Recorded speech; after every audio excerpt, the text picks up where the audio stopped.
আসসালামু আলাইকুম গাইস। এখন মধ্যরাত, আমার বন্ধু সকালে ফ্লাইট, পাশে আমার ওই যে আরেক বন্ধু আছে।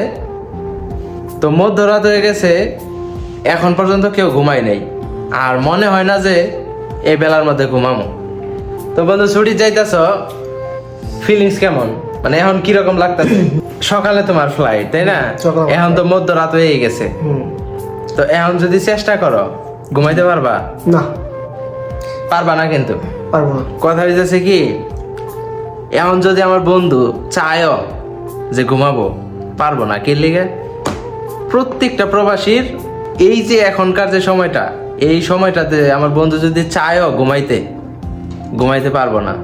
এবং কি, যদি ঘুমের ওষুধও খায়, আমার মনে হয় না ঘুমের ওষুধ কাজ করবো। না, ঘুমের ওষুধেও আমার বন্ধুর এখন কাবু করা হইতো না। এখনকার কথাটা হচ্ছে কি, যারা বাংলাদেশে আছেন তারা এই ফিলিংসটা কেউ বুঝতে পারবেন না।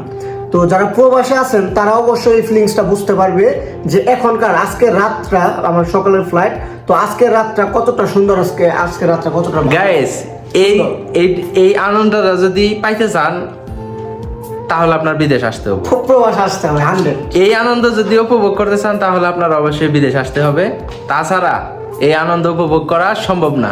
আর এই আনন্দ একমাত্র প্রবাসীরাই উপভোগ করতে পারে। তো বন্ধু, তুমি কিছু কও। আমার বন্ধু একটা ছুটিতে গেতে আছে, আর এই যে একটা বন্ধু কিন্তু এখন পর্যন্ত ছুটিতে যায় নাই। একবার মনে গেছিল না, বিয়ে শাদী করে নাই এখনো।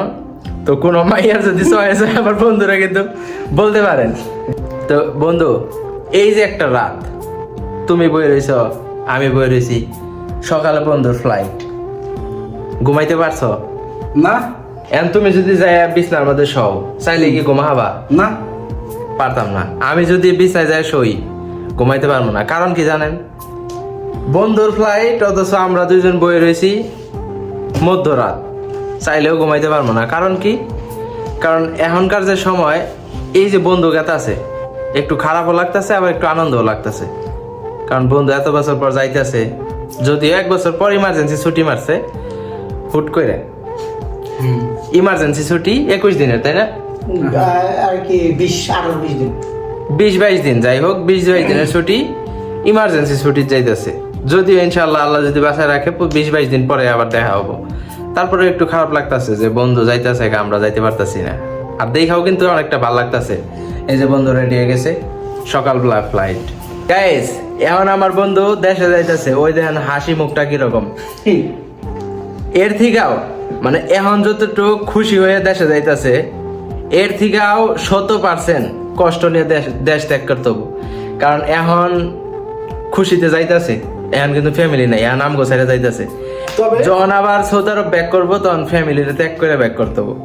তখন এই খুশি সব শেষ হয়ে যাব, তখন কষ্টতে পরিণত হবো। আর যেতটুকু খুশি হইতেছে তার থেকেও 100 গুণ কষ্ট নিয়ে দেশ ত্যাগ করতে হবে।